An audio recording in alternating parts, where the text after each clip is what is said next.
It's recording. Okay. So let's go from the other end, and I'll ask you the one question I was just about to ask. Okay.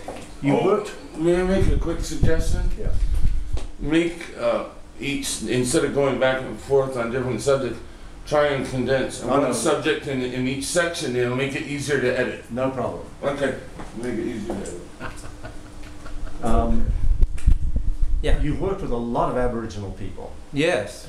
Many of whom are under great stress. Yes.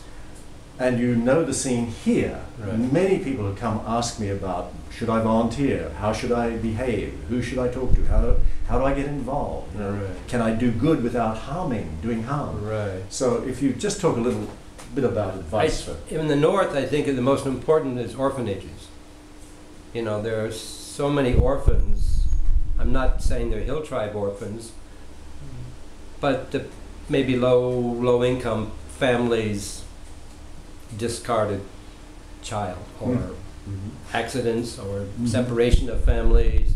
So orphanages are a very good way to get involved with communities. Getting involved, if you're working with an NGO, non-government organization, that's a different venue. I mean, that they have an agenda for working specifically with economic income, you know, growing organic coffees or vegetables, or, you know, NGOs target different things. Orphanages, I think, would be a very good way to be involved with children who are desperately in need of food, education, and support.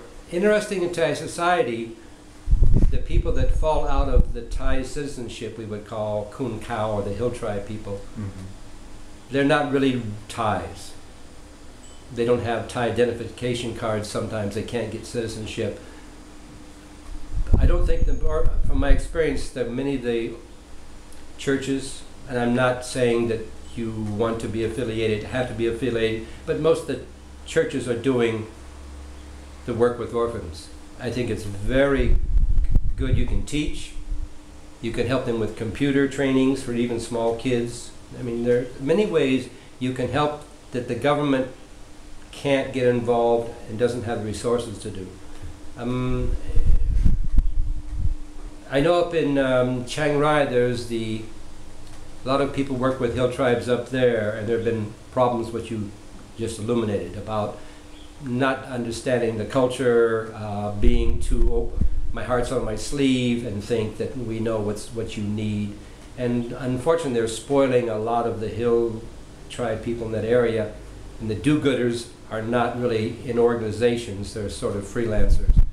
I don't suggest you need to do that. I would try to go with an organization, orphanage, or somebody who possibly can direct you to work with young kids. Cool.